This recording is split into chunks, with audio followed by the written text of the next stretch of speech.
pop fireworks, drink a little bit, cook. That's what it is, man. Yeah, man. So I think like Doug said, man, the more and more I'm just leaning into kind of like, do what you want to do, man. What you're doing, as long as you ain't done nothing crazy, whatever you got going on ain't bothering me, and hopefully whatever I got going on ain't bothering you. You ain't got to be in my face about, hey, celebrate this, and I'm not gonna be in your face about, celebrate this. So stay out my face. That's my thing. whatever you're doing, just stay out mine. Hops and Stocks Podcast is presented by 100 Spoke Media Group. We encourage our listeners to drink responsibly. Please note, we are not financial advisors. We do not offer or provide financial advice.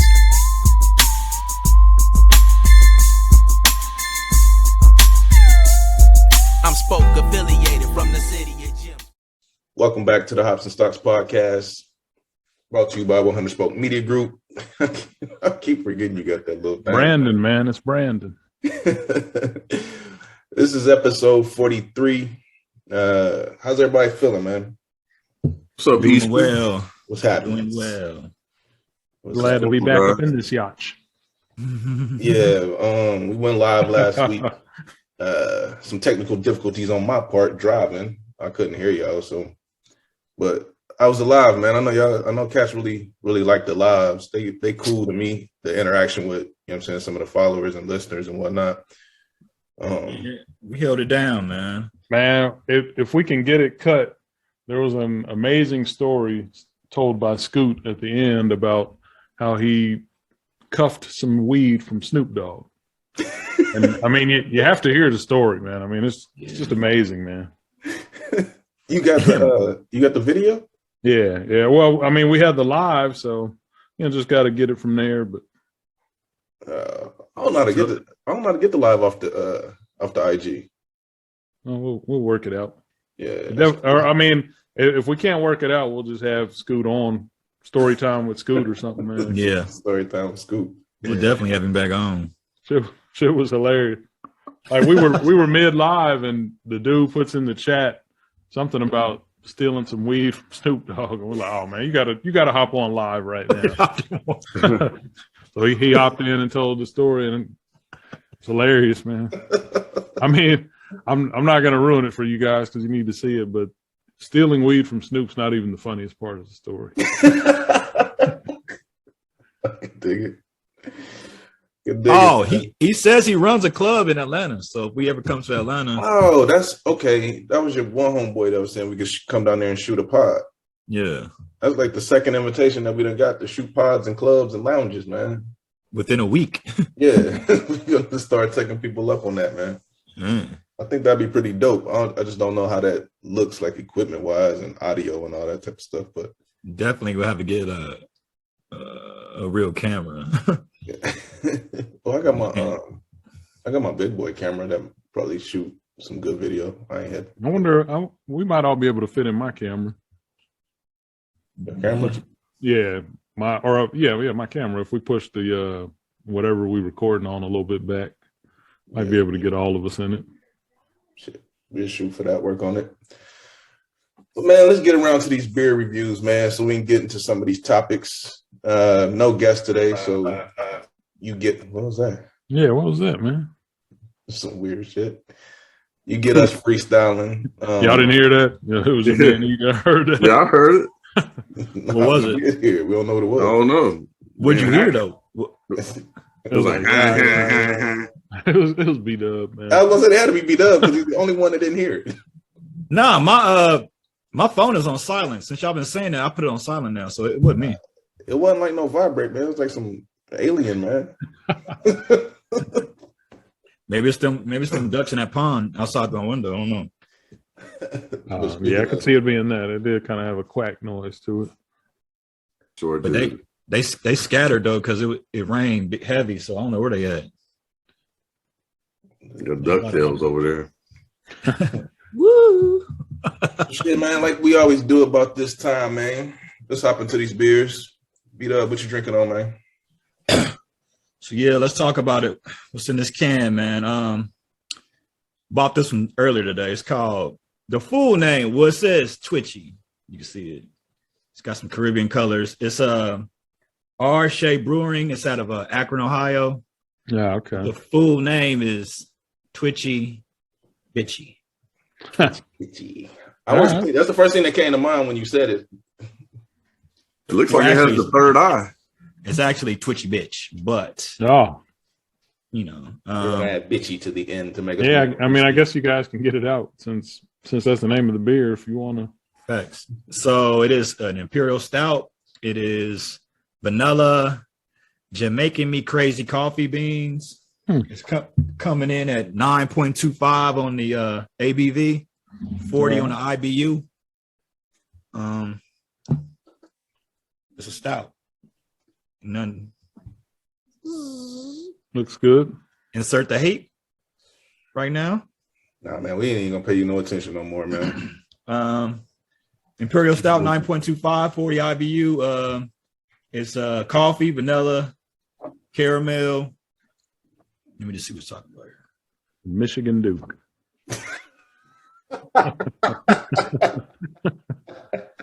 Good one, Blast. Way to go, champ. I was trying to get a spit out. It's been sitting for like a good 20 minutes, so I'm getting all them notes. That chocolate, that roasted taste, that caramel on the back end. It's not bad. I get it's like a solid 4.25. Yeah, okay. It's not bad beer at all. You said Akron? Yeah, Akron, Ohio. R.Shea Brewing. Yeah, it takes all them notes, man. It's a typical stout. It doesn't do anything. It's not anything less. It's not anything more. It's right on par. Checks all those boxes. Yeah, I like it. I wouldn't suggest this in the summertime. I'd probably go with something a little bit lighter, but you know, definitely something to reach for in the colder months. Once again, this is R.Shea Brewing. Twitchy bitch. Bitch. Call somebody.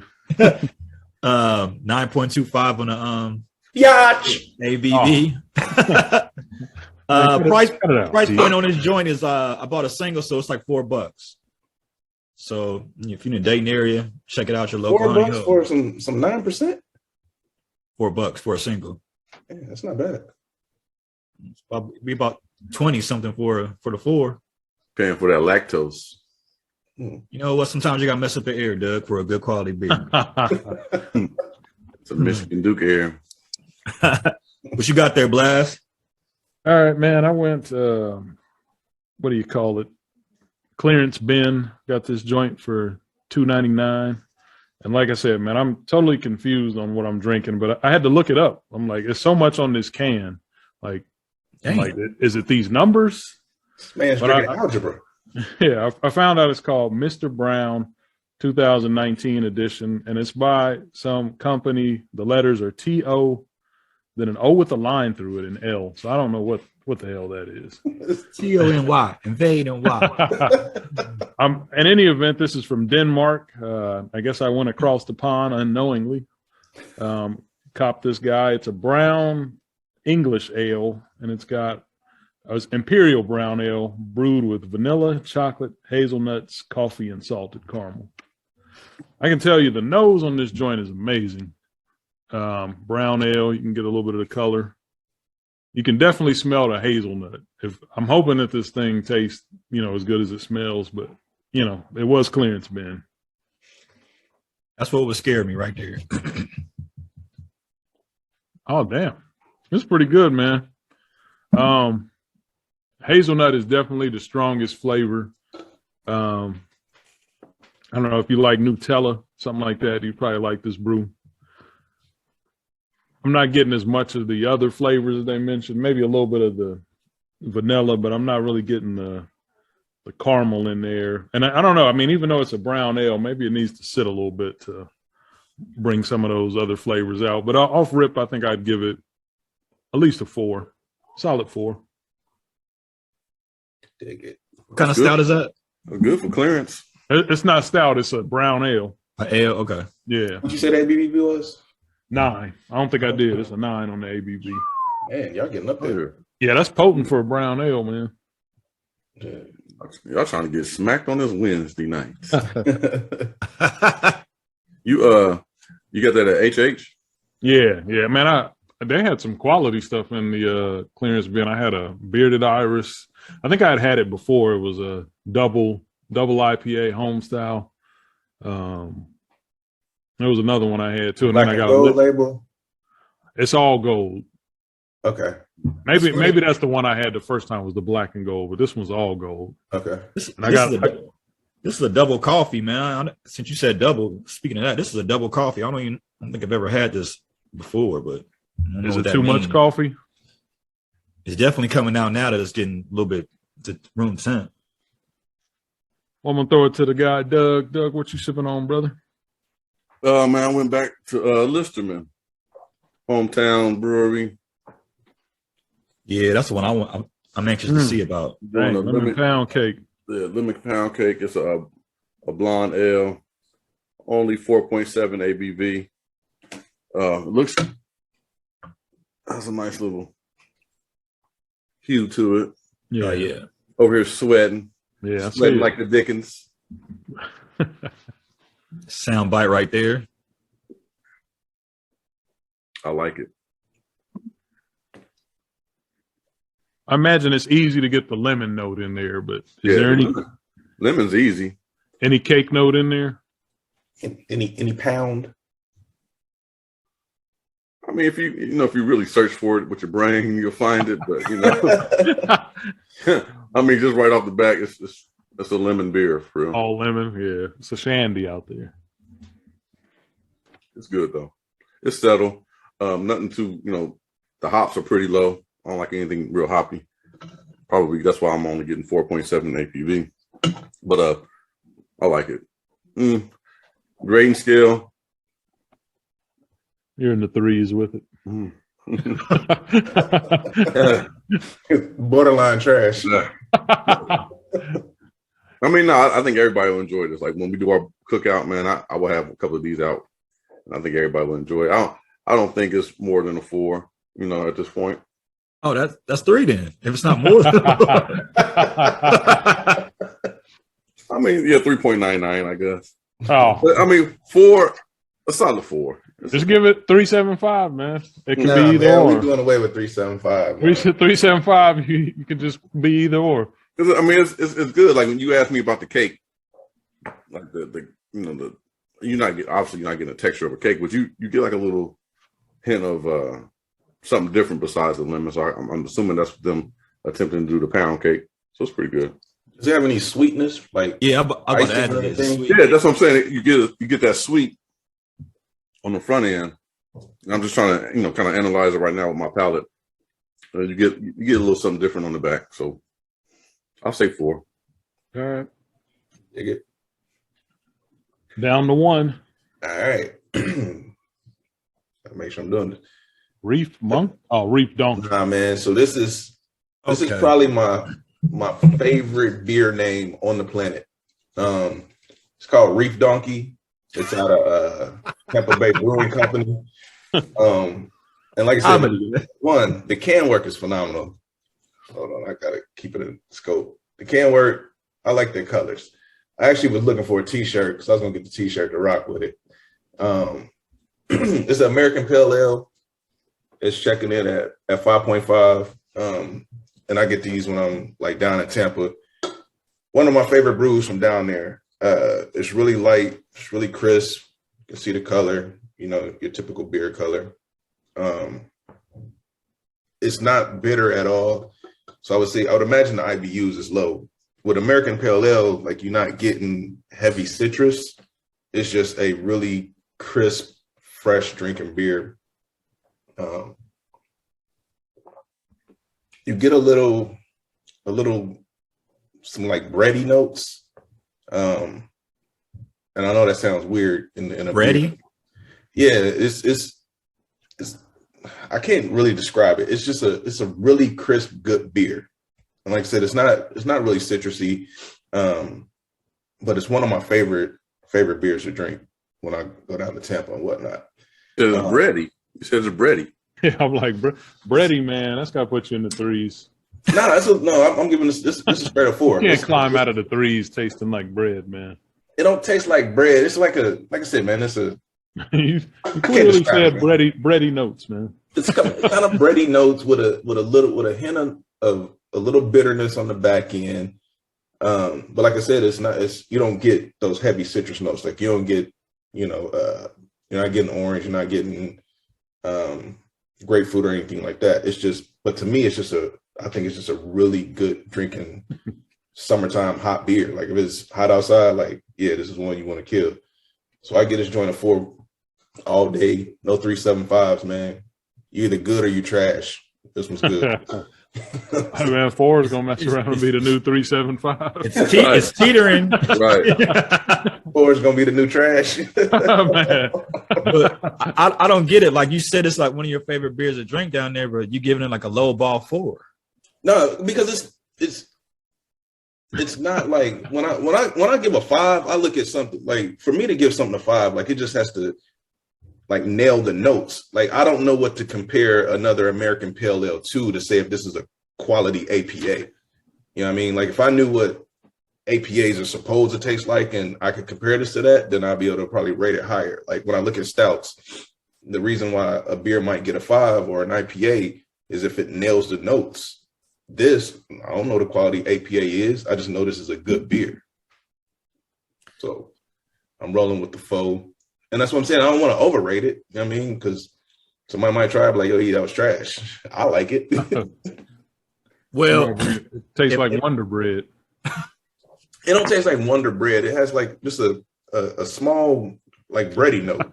Like I wonder if that's wheat. Yeah, like maybe wheat or like yeast or something. Yeah, that's what I'm saying. Like it's just a little bready note. It's not off. Little yeasty. bready is so funny. You got a beer that tastes like a bun.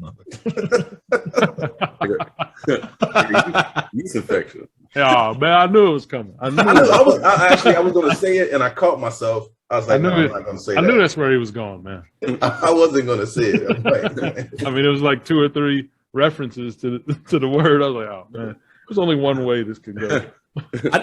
I just think if you like it so much, you should distance yourself from borderline. Like, what I'm saying is, I'm not going to say. I feel like you're just like leading us astray or something. Nah, because I think, like I told y'all, I said 375 to me should go out the door because 375 is to me 375 is the borderline.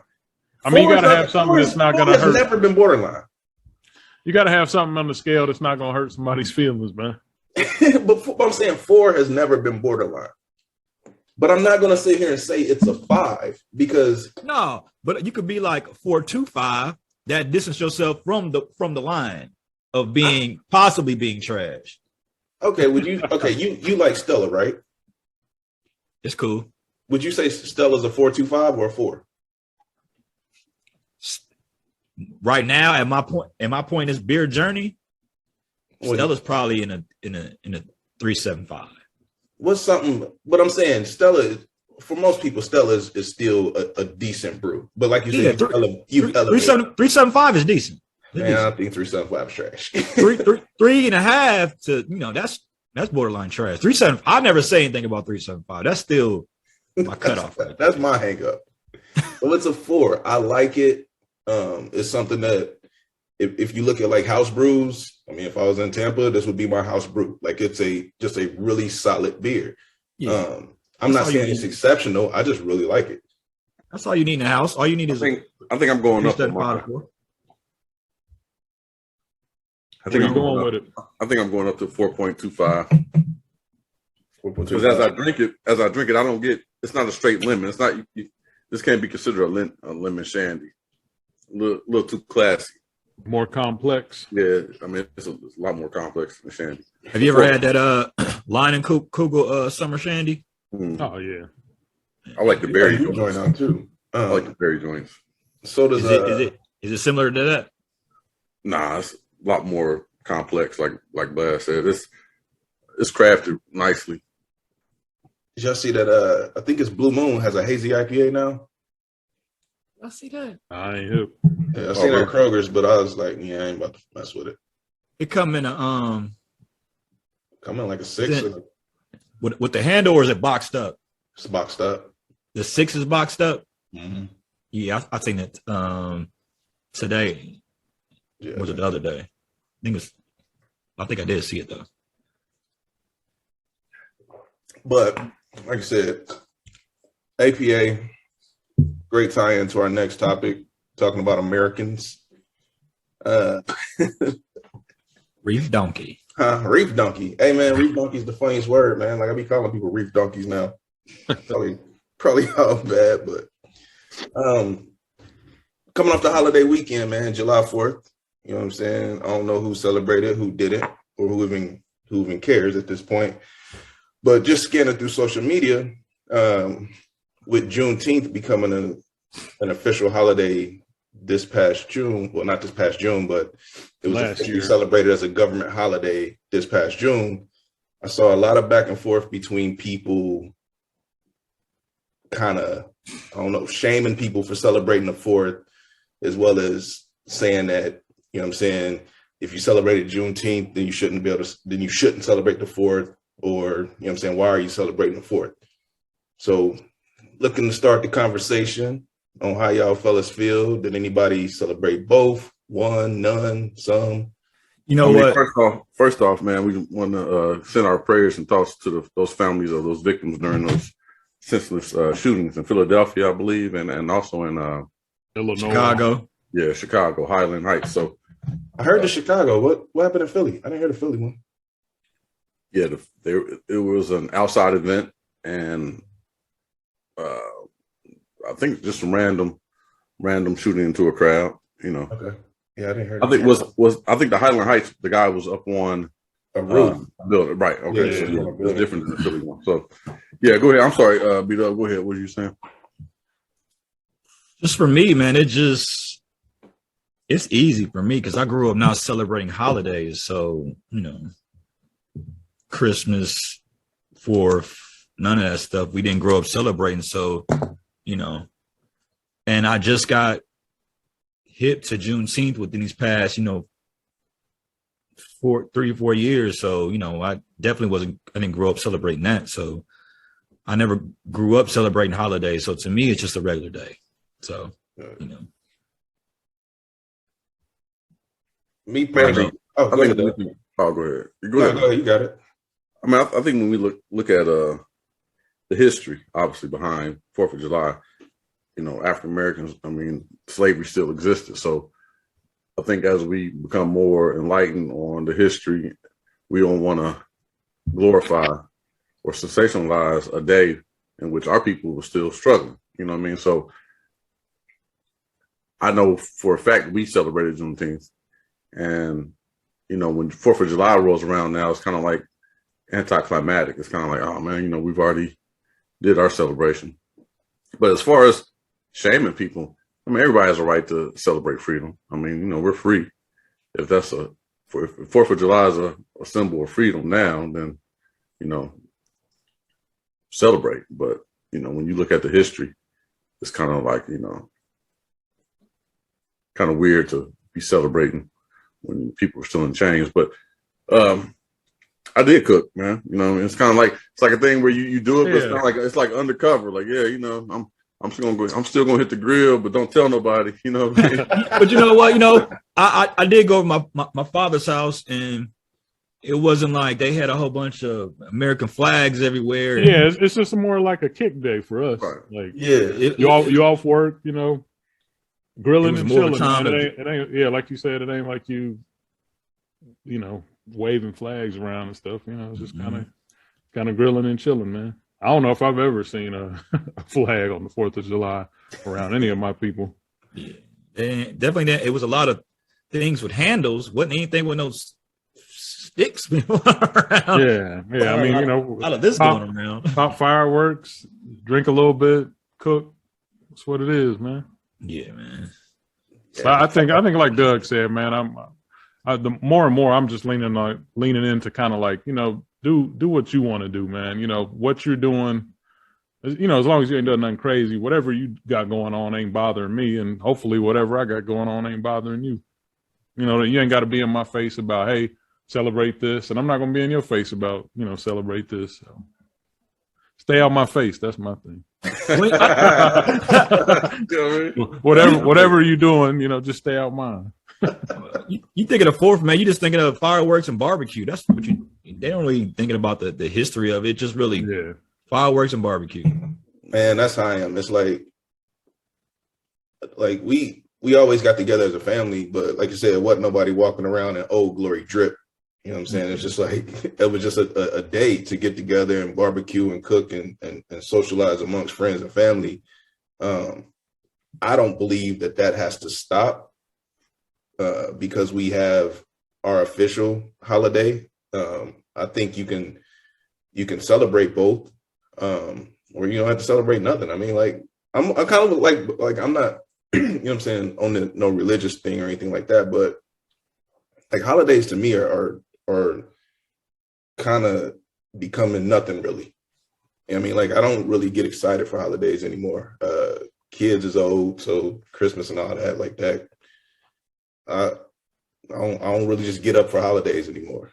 But as far as once Juneteenth, you know, gain ground, or as far as a federal holiday, you know, I mean, people are off and getting paid right now, which I thought, you know, I mean, you know, that's pretty remarkable that you can sit here and say, hey, as a nation, we're going to let people stay home, I guess pay them, and, you know, make it a national holiday. I think that's pretty significant. So I think that's when people really started kind of leaning into Juneteenth once they got the day off free. You know what I mean? I actually seen like some non-black folks with Juneteenth apparel on, which was shocking and also kind of refreshing. Because you also seen the opposite side of people, you know what I'm saying? Once again, you're always gonna get people hating, you know what I'm saying? Something that segregate, quote unquote, segregates us or separates us. People want to act like, well, if we're all Americans, then why do you have your own holiday? Well, it is what it is. But I was shocked to see people out that weren't, quote unquote, of the culture that had, you know what I'm saying, like Juneteenth t-shirts on. And I was like, okay, that's a step in the right direction. So like you said, Doug, once it becomes part of, you know what I'm saying, our normal government holiday cycle where people are used to it, I don't think you get as much pushback or kind of flack from it. It's definitely relatively new, because I asked somebody at work last week, and she was, you know, non-black. I was about to say, we don't know, Vito. She was non-black, and I asked her, has she ever heard of Juneteenth? She was like, nah. Never even heard of it. Taught that in school. Like, that's factual. I knew nothing of it until maybe in the last 5 to 10 years. Like, that's just not something I knew about. And I know since I've been in Nashville, like they've had a Juneteenth celebration every single year that I've been here. So that's how I got familiar with it. And they do it in some of the more, you know, predominantly urban areas and some of the parks and stuff. Like they have celebrations. I had never heard of it, honestly, prior to coming to Nashville. I'm like, so you've never even heard of it? I mean, I don't say heard of it, but it wasn't like a point of celebration. I've never heard of it. I'm not talking about you. I'm talking about I think you're talking about the lady. It is. You've never even heard of it? She's like, nah. Yeah. I'm like, all right. I mean, I think it's just important that, you know, when you start talking about history and people, you know, wanting to whitewash history and say slavery didn't exist. There's people, there's a board of education in Texas.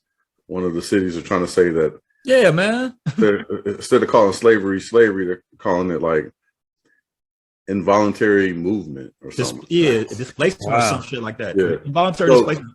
Right. So when you have factions who are trying to totally whitewash things, to have a solid day where you're saying, hey, look, man, this day happened. You can't deny it. So when people, black, white, when everybody's celebrating the day off, diving into that history every year is going to be important. You know what I mean? Just so that people don't forget. That's why I don't understand why they're so hell bent on just not talking about critical race theory. Like they just so hell bent on that. They just don't want to. I could see if it was some made up facts or something. It's just the facts. Yeah, and if you're gonna teach the kids, teach them what happened and do what they always do. Not all white people were bad. You know what I mean? So when you had white abolitionists about slavery, huh? Yeah, you had white abolitionists. So there Right, was people. Go ahead. No, I'm just saying there was people on all sides fighting for, you know what I'm saying, the same cause. And a lot of people, I think they miss that. They think that, you know, you're trying to push like a black agenda. Well, like, no, there was white people who were on the side of ending slavery. And I don't feel like that gets, and maybe it doesn't have to be, but it doesn't get brought up enough in the argument against, hey, why are we talking about this? Right.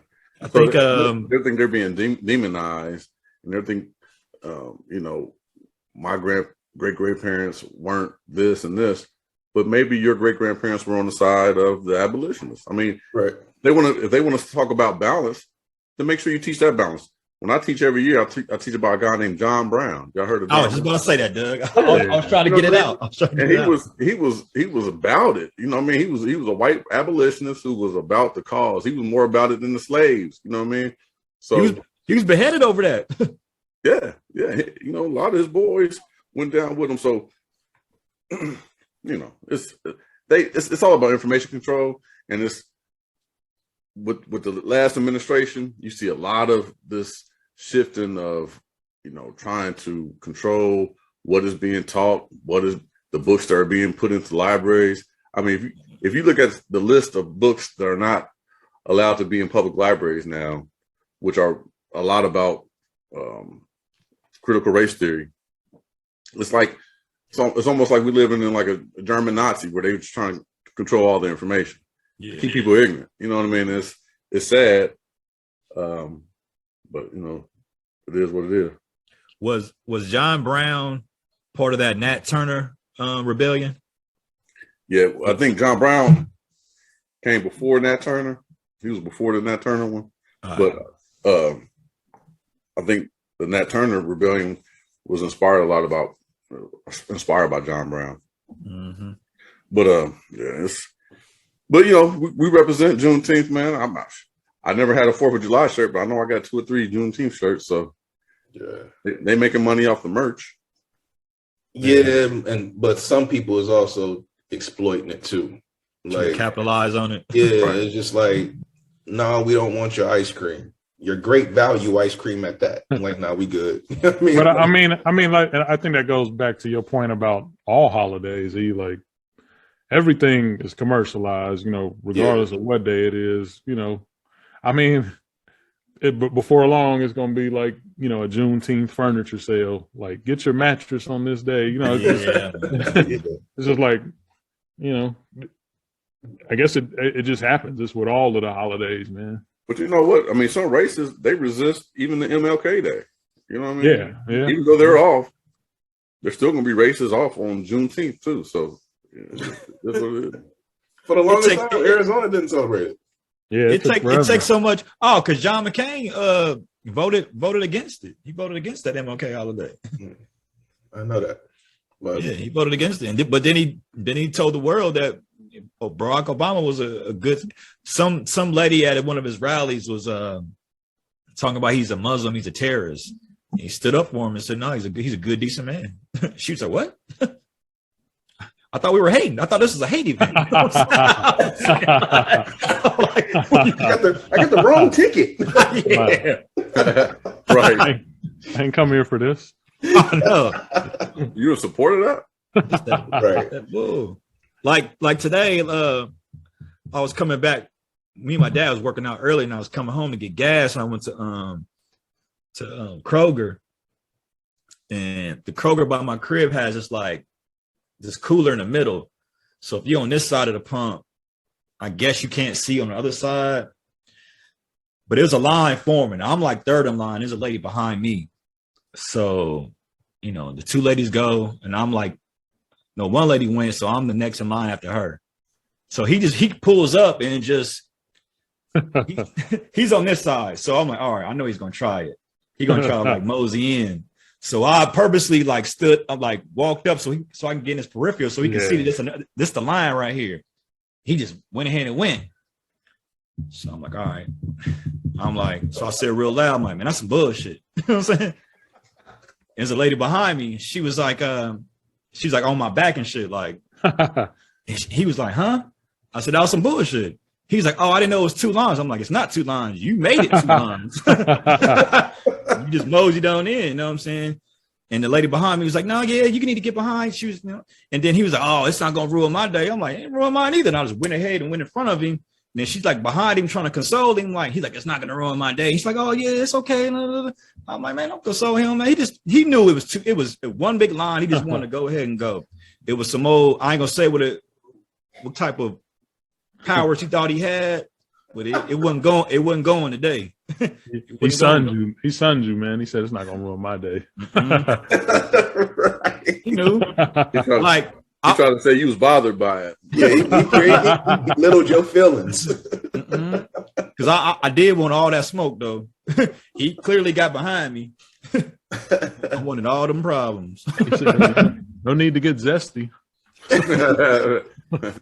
He had on I think he had a son in the car or whatever. I'm like, man, both of y'all could swear. Yes. 2 father-son matchups. He thought you was moist out here. Oh. Yeah. What? I was gonna let it slide because I've been having a good. My last 2 days been real good. I can't let this slide, man. That's free Wednesday. Yeah. Hey, man, it's pretty damn good, man. I might have to go 4.5. Damn. Hey, I bet you he was off on Juneteenth. I got a question for y'all. I think we were planning on discussing this, and Doug, you mentioned the shootings that happened over the holiday. Gun control is a big topic in our country, all over the place. What we should do, what we shouldn't do, what we should be allowed, what we shouldn't be allowed. Where do y'all stand on that? Because I know that some of us in the room are owners of guns. So where do y'all stand on that? I don't own shit. If you did own an arsenal, yeah, let's talk in hypotheticals. When he says that first, that means he's the biggest owner of guns. I'll go last. I'll let y'all get y'all shot. A gun nut, boy. I just think they're taking that amendment too far. It's just not unlimited. They're taking it too far. I mean, why do you need a assault rifle to go to Subway?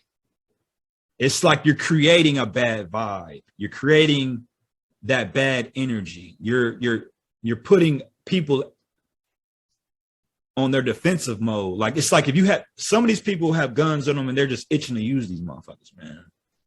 And now our governor is making it to where all you have to be is 21 and you can conceal carry without any training, nothing. You just can it's just like some of these people, it's a different era from when they grew up in. So they're catering these laws to how they think society is, or they just living up under a rock, or they're just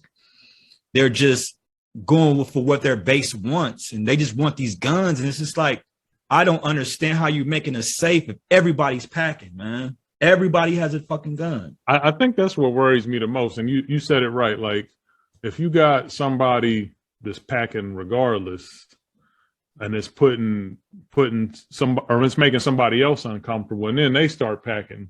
Yeah. Then you got 2 people that's already on edge, and it's like, that situation will come to a head. If nobody, and this is society in general, nobody wants to turn the other cheek anymore. It's like, well, basically like what you did, B-Dub, how you cut the line. No, I'm just messing with you. But basically it's like cats can't let anything die down and everything escalates. And I'm like, it used to be like, all right, if a situation escalates, somebody might get knuckled down or whatever. But I mean, now if something escalates, somebody's getting murdered. Yeah. When we have that stand your ground law now, it's like, you don't have a duty to retreat to even try to make it, you know, so nobody gets harmed. Now it's like you have to, it's like you're almost forced to bang it out right then and there, man. It's just, well, I mean, I don't think you're forced to bang it out. I think if there's two, if you think I'm a threat and I think you're a threat, then that will alone settle it down. I mean, it won't. No, it won't. Well, that's just my opinion. You know, if everybody's packing, I'm not saying that I'm for or against. I mean, because like you said, the amendment was written for militias to be able to militias be able to have guns, so the government wouldn't intrude on their constitutional rights. And it's gone too far because no one needs a, you know, AK, HK to do. Hold on, man. There's a face down at the bottom that might be disagreeing with you. Well, I'm just saying. No, I'm not. I'm letting everybody get this. I'm talking about as far as hunting. You know, what I mean, they always well, I'm a hunter. I want this out. I mean, yeah, man, you destroy an animal with an AR. You can't eat the damn meat if you're shooting it with a fucking assault rifle with a chopper. So what I'm saying is, if you look at other developed countries, other first world countries like the United States, they have adopted gun laws that have protected those innocent people who are getting shot in Buffalo, who are school shooters. They've protected their society by taking those guns out of the mainstream. We're doing the opposite, you know what I mean? So that's my take on it. I do believe everybody has a right to carry, you know what I mean? I think 3 or the 4 of us, we carry. That's for self-defense. You know what I mean? That's to defend your property, to defend your people, if it comes to that. I've carried for, 8-9 years, no incident. Before that, no incident. People who are going to carry either with a license or not. So people who are going to carry legally before, or people who are carrying illegally before this law, we're going to carry no matter what. You know, it's sad to say, but that's just the reality. But, you know, to walk around with, 16 magazines for just to go to the grocery store, I mean, that's overblown. I mean, you scaring the elderly, man. They don't want to walk around going to be in a grocery store where your grandma's is and somebody got Rambo style. You know what I'm saying? Like, it's just too much, man. It's just that amendment is just not unlimited, and they just taking it way too fucking far, man. And they just try to scare everybody saying that, you know, this certain party is going to take your guns away. Nobody's going to take your fucking guns away. Yeah. And before you start, the whole idea of what was I about to say? Well, maybe you need to start. Maybe you need to go ahead and start then.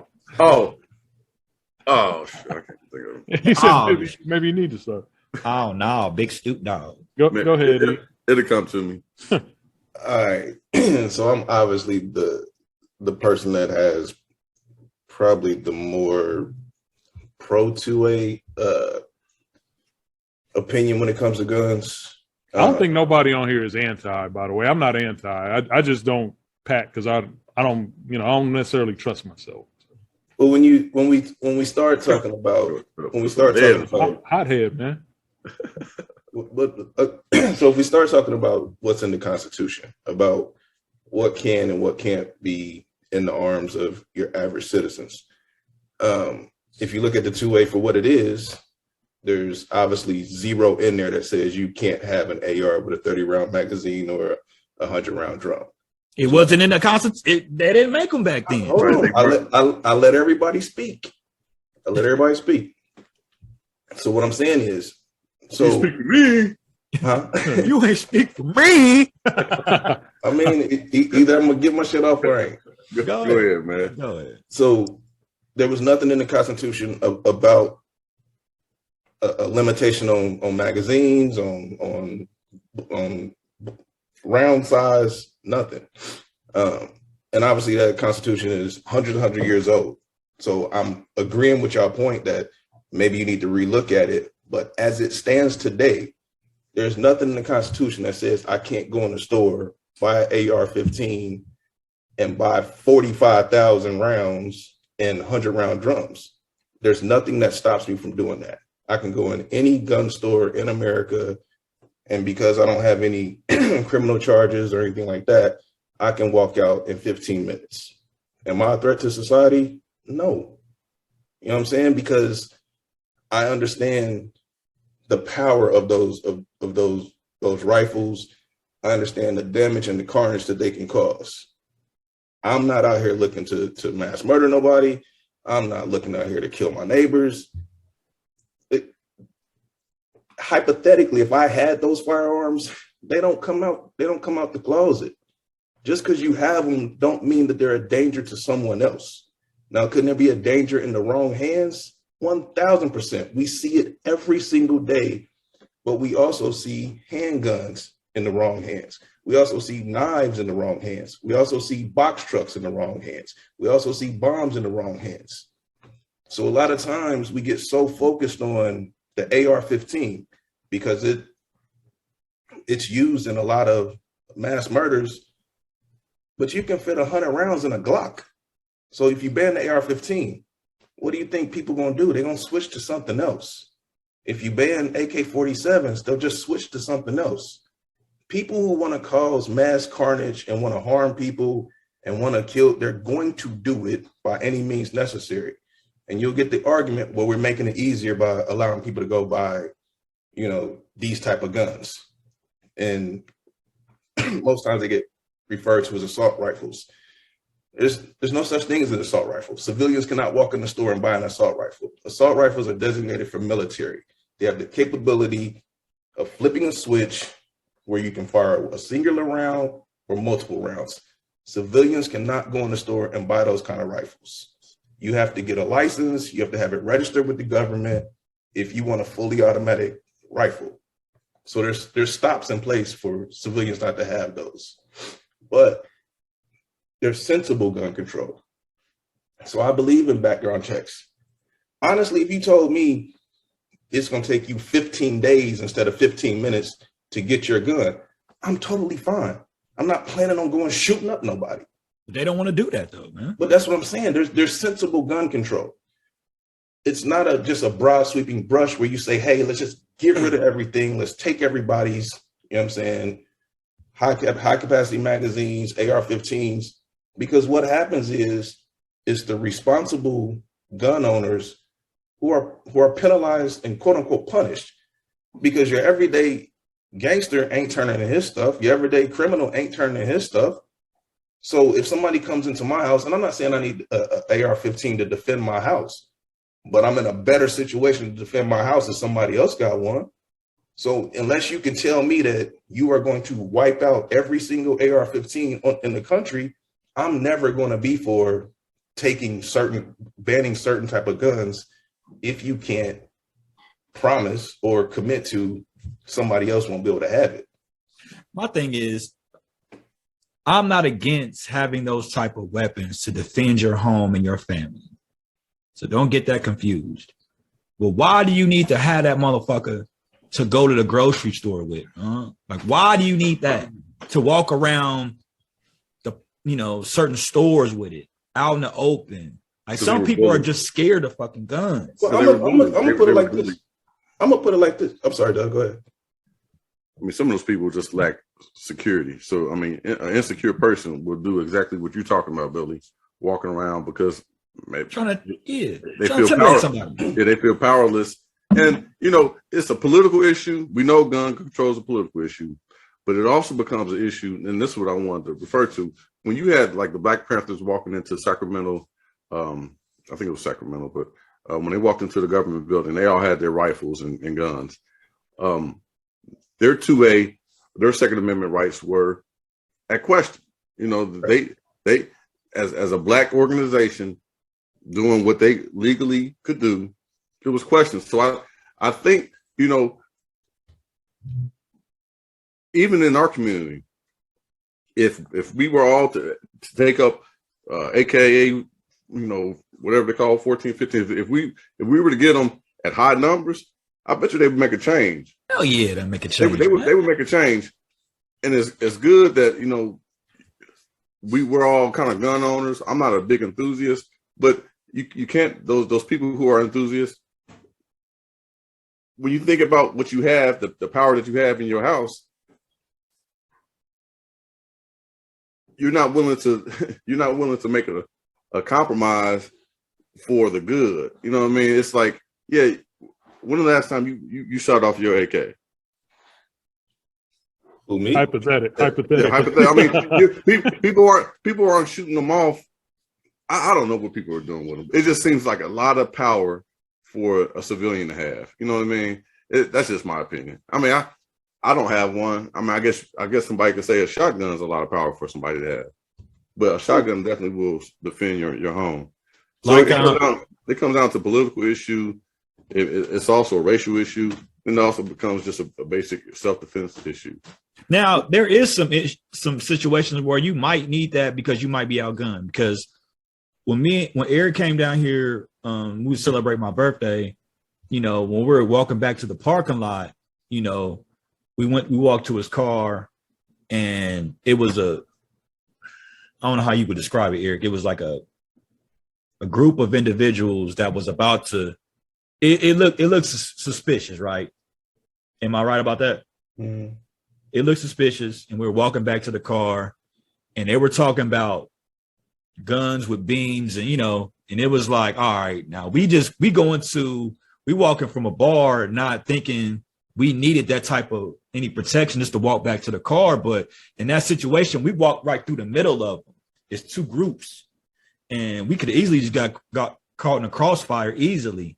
You know, and this is like, damn, I need protection just to walk back to my fucking car. And I had to tell him, like, man, just follow me to the car real quick, because, you know what I'm saying, just to make sure, you know, I'm cool. He's like, I'm gonna follow you to the car. So, but it was some younger kids too.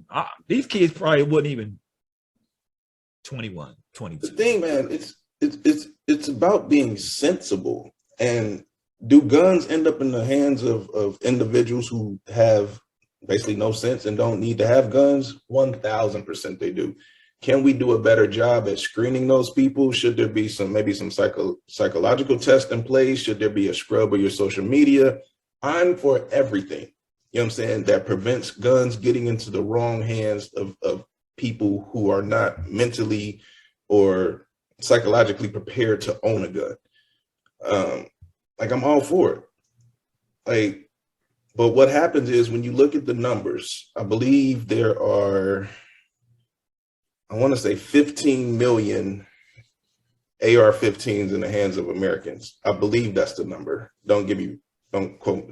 But what's scary with that number, if you put those guns in the hands of racist white folks who now have agendas to go out and cause carnage, it's called a racial holy war that they're embarking on. People are being recruited in these racial holy wars. That's scary for them to have those type of arms to go in and do what they did in Buffalo. You know what I mean? It's just, I guess us being scared doesn't mean it should go away, but it's still terrifying as hell. And so why I'm 1000% on your side when you say that, but that's the reason why having access is important, because they already have them.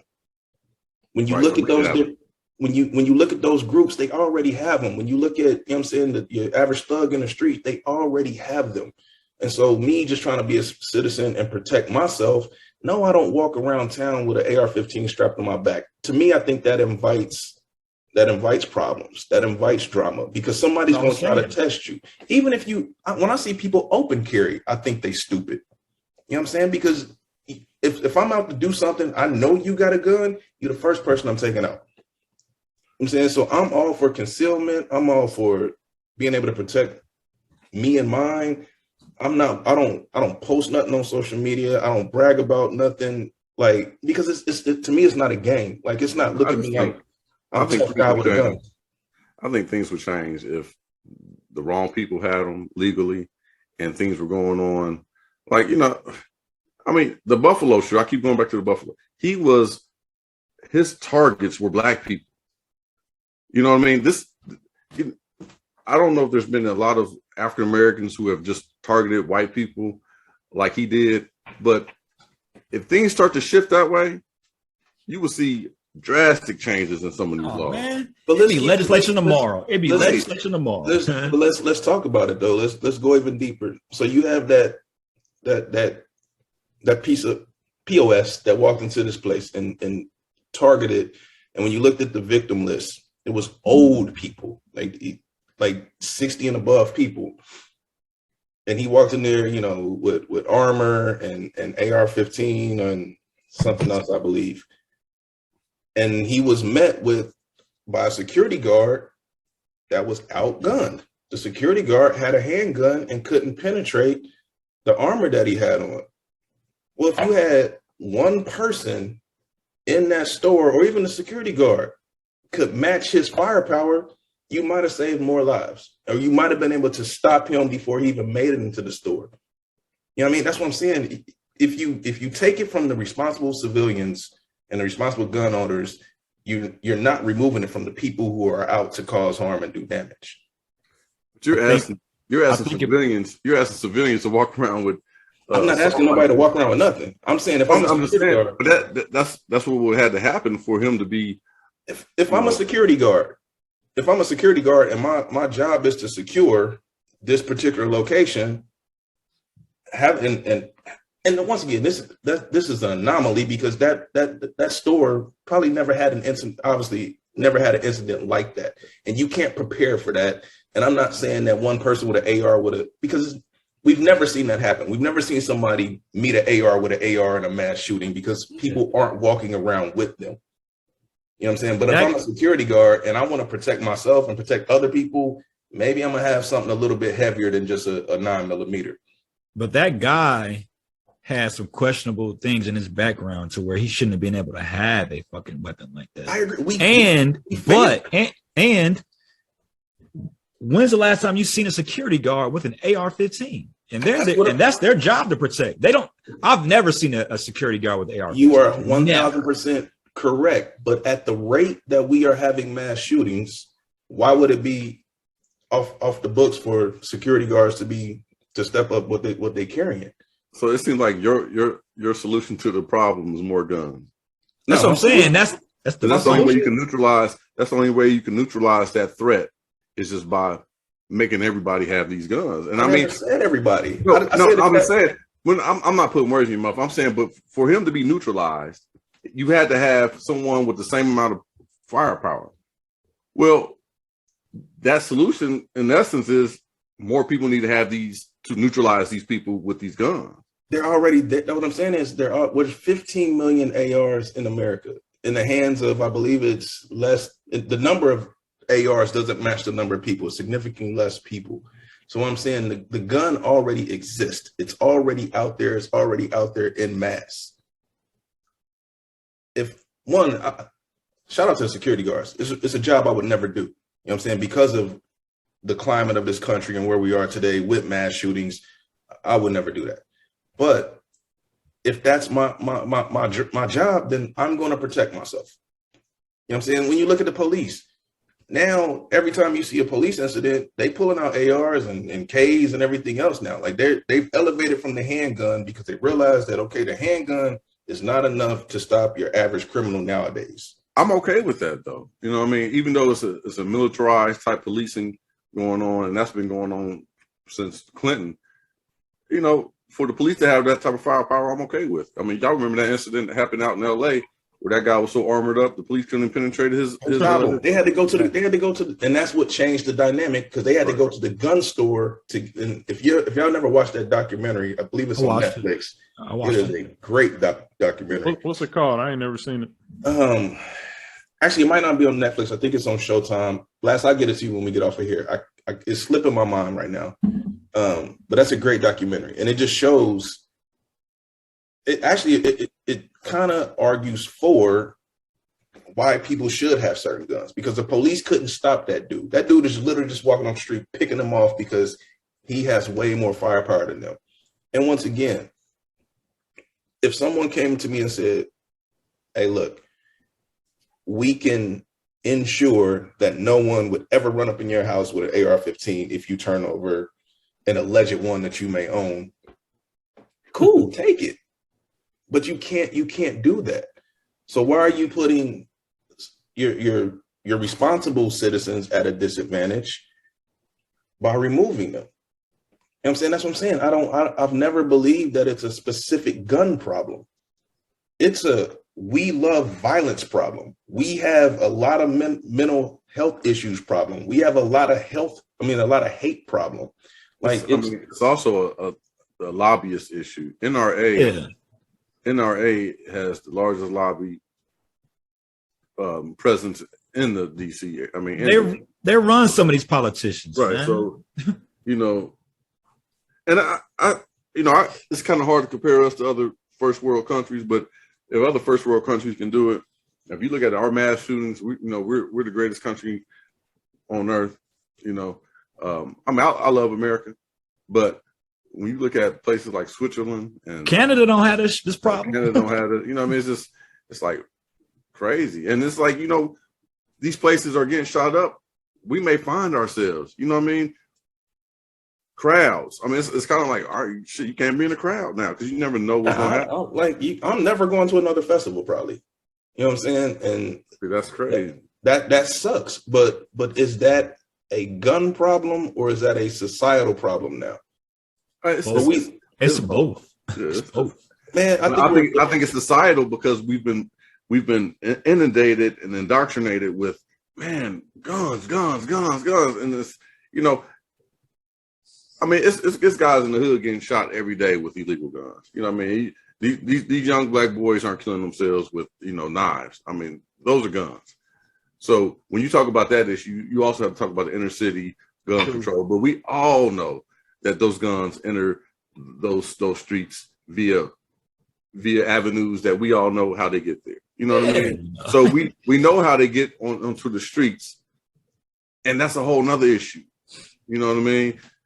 So it's complex, it's layered. But I think one of the layers I'm most concerned with is, do you really need that much firepower? Because everybody may have an AKA, or I keep saying AKA. Some ski weed. Right, everybody have an AK. But ski weed power.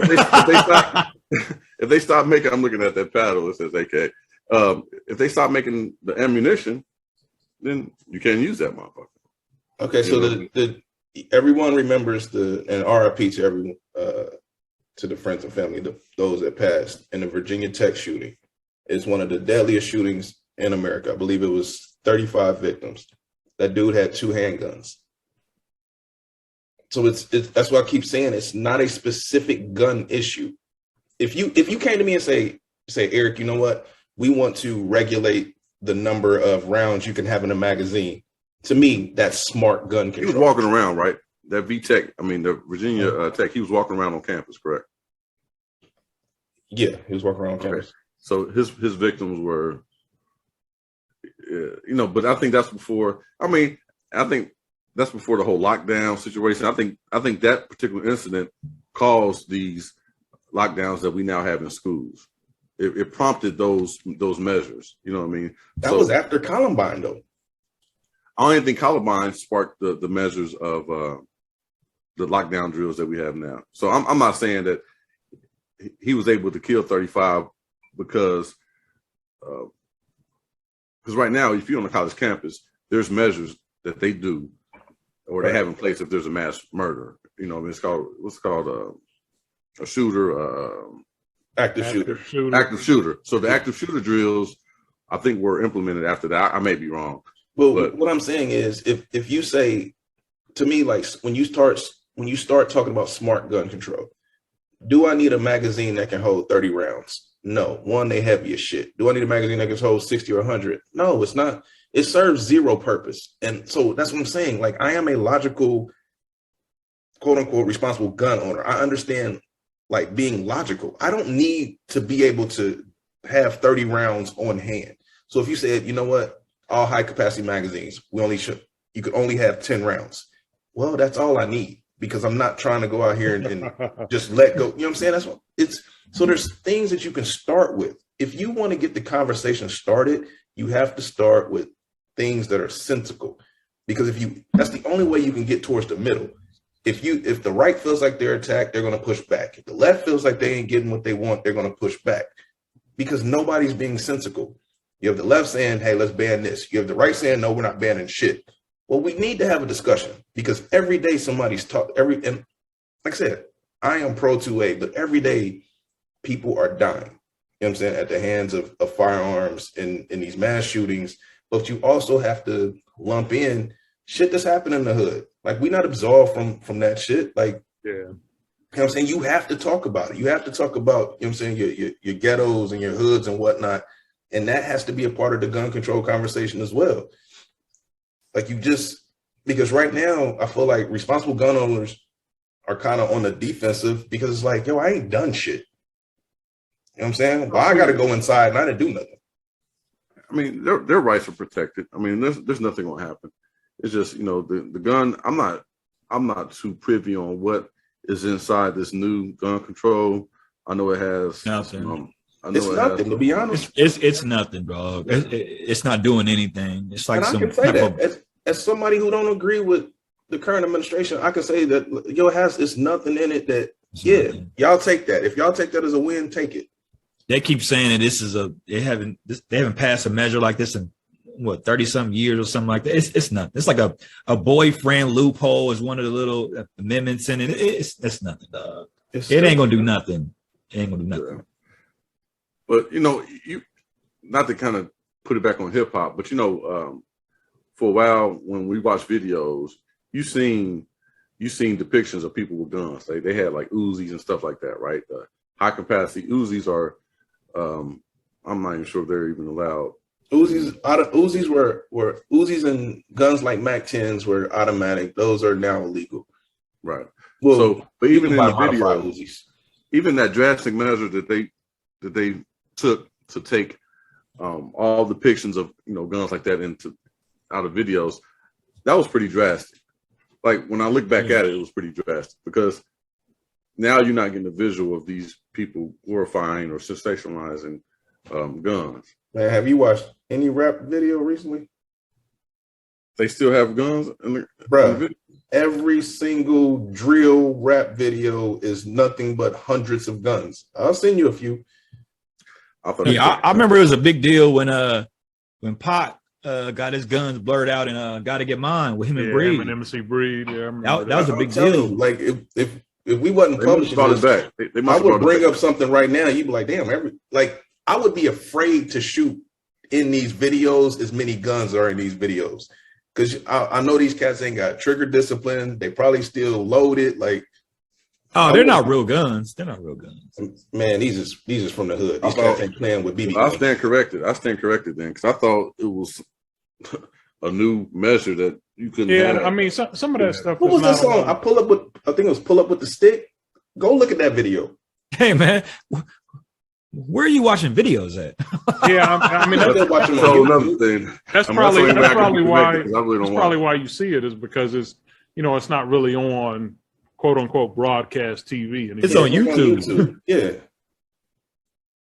Like, they used to have Uzis and you know what I mean. I'm telling you, that ain't stopped. Like, I was just why should it stop in a video? Because you can go in the movie and see it too. Yeah. Or a video game. Movies, you can see it in video games. You're gonna see it. That's what I'm saying, man. Guns, we are fascinated as a country with violence. It's a part of the culture, man. Yeah. We're the country is based on violence, murders, stealing. War. Yes, like so it's part of the culture. Just like COVID is here to stay, guns are here to stay. It's just how you navigate through it. It take a motherfucker. Same boat. If you squabbling nowadays, man, I salute you, man. If you fight nowadays, salute that.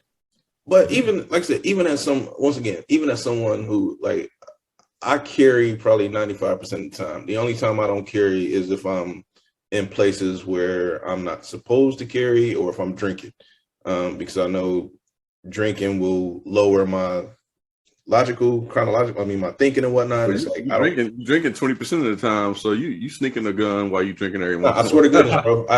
You can ask anybody that's ever with me. Like, if I'm drinking, I'll be like, hey, yo, let me go put this back. You know what I'm saying? Let me take this home. Or like, I don't carry my gun while I'm drinking. Because I don't want to put myself in a situation where I'm not thinking clearly and I'm acting off emotion and I'm not in a right space. And that null and void is your permit, because your permit is based on the fact that you're not drinking while you have it. You don't even need a permit now. I'm saying your license though. Your Oh, license. yeah. So in Tennessee, well, in Ohio, you're not allowed to be in a bar with a gun, period. In Tennessee, you can go in a bar with a gun, but you're not allowed to drink. You know what I'm saying? So me, if I'm drinking, I don't carry my shit at all. Yeah. You know, it sucks, man, because people are just dying. And you want something to happen. You want to give those families, you know, a little peace. Like, man, something's gonna be done. I mean, you know, we're not far removed, man. Dayton had a mass shooting. You know what I mean? That was. We were just talking about that when we was down there. We were just talking about that. We were just down there, and I was showing Eric the route the dude took, where he came out of, and we walked that same path. It's just like, damn, man. What was the Connecticut shooting? The first elementary. Sandy Hook. Sandy Hook. So my thing is, if that didn't change anything, the Texas one ain't gonna change anything either. None of the school shootings have changed anything. Yeah, the Highland Heights isn't gonna change anything. The Vegas shooting, where dude, I believe he killed like 50 some odd people. Like that didn't change nothing. They got rid of bump stocks. Bump stocks, one, is the stupidest thing on the planet. Nobody that shoots guns for real cares about a damn bump stock. But people said, "Oh, that's a win." Like bump stocks is dumb. We're not going to change because we're a society based on violence. We're a society that glorifies violence. Look at every movie that does well, it's violent. Look at every rap artist that does well. They talk about guns and violence. Like it's what we are conditioned to.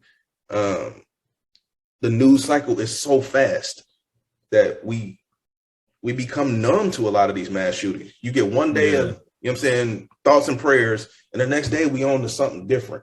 It's not even shocking anymore, dog. It's not like you like it don't like when I remember Columbine, man. Like I remember that like that. I was like, you like what? Because it never, I don't know if it had, I don't want to say it never happened, but that was the first one I was familiar with. It was different. You know what I'm saying? It hit you like, wow. But then once they just start piling on, I don't even watch the news anymore because I find the news to be depressing. I do more reading than visually watching like media. Just because I feel like the visuals just seep down into your brain cells, and I don't like to be in those spaces by like watching all that like destruction and so that's partly being programmed, man. As Americans, we have been programmed to look past it, you know what I mean? And it's sad, but we've been conditioned to see violence as just something that we have to deal with. Yeah. Like I said, I'm all, and my opinion don't mean nothing in the grand scheme of things, man, but does something have to be done? Yes. But I don't believe that any of these politicians, either side, Republican or Democrat, are talking about anything sensible. They're all compromising me, man. They're all compromised, man. So. I mean, your audio is great today, B-Dub. I think I had it on mute for like the last 10 weeks. I had some sort of Sennheiser or something. Man, you coming in so crispy. You're butter. Like you're you're really butter. Let's pivot this to something different, man. I do want to talk about this Big Ten conference now, though. Yeah. All right, we got to be conscious of time. We're going a little long. Right. Okay. We got a little long in the tooth. Yeah. I mean, do we got a guest next week? We might we can get it in next week. Y'all had this depressing ass episode tonight. But do we want to leave it on I don't think it was depressing, man. I think the reason why I like having a conversation with y'all is because I feel like we're four intelligent brothers, man. And we can, although we may disagree on certain points, we can still have an intelligent conversation where nobody's being attacked, nobody's being, you know what I'm saying? Like, oh, yeah. Hey, man, I appreciated y'all's point of views on the gun because, you know, like I said, I don't really own one, so it was cool to hear from 3 different perspectives. You asked the question, Blast. You talking about it's depressing, but you brought it up. I mean, I felt like I didn't have nothing to really give to it. I mean, I'm probably the most anti on here, but that's just because I don't. It ain't my thing, man. So yeah. You know what, Blast, though? It might not be your thing, but since it's everybody else's thing, it has to be your thing. Yeah, yeah. And I'm the few times that I've shot, I've had a good time. It's just something about it being around me is scary. It was something about hanging out the window, letting it go. Yeah, see. You know what? At UC, me, Doug, and Blast, we took an ROTC class and we was on a shooting team, shooting. Hey, I think that was one of the things that turned me off. The dude was like, all right, don't shoot until I say so. He was like, ready, aim. I was like, oh, shit, man. We could be shot up at any time out of this damn range. Now, honestly, now, college Eric with a gun, I wasn't a responsible gun owner. Like I wasn't responsible. I remember that, E. I wasn't responsible at all. But as I've once again that comes with maturity. You know what I mean? And I've had my kids shooting since they were 13 and 14, like shooting big boy stuff. One, because I don't want them to be so curious about guns that they get a hold of it and don't know what to do with it and end up accidentally shooting themselves. So I introduced my kids to guns. I've taken them to the shooting range. I've let them shoot all types of stuff. So nothing that they see out there that they'll be curious enough to kind of possibly harm themselves.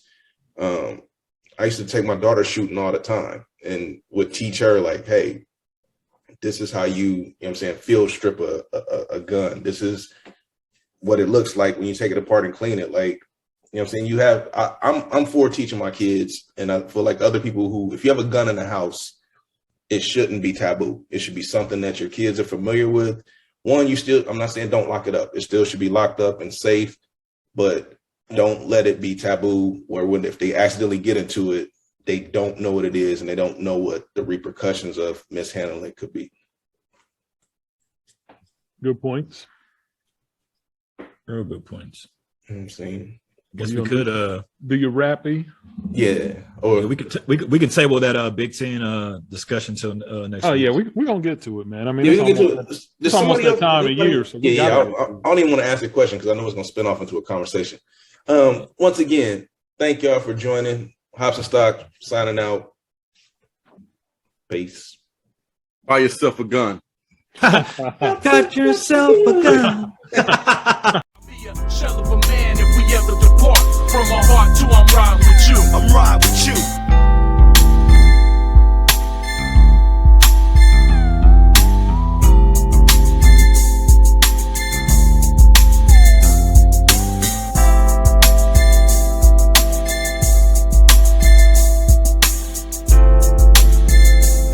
Podcast is presented by H&S Media Group. We encourage our listeners to drink responsibly. Please note, we are not financial advisors. We do not offer or provide financial advice. Trademark copyrighted by H&S Media Group.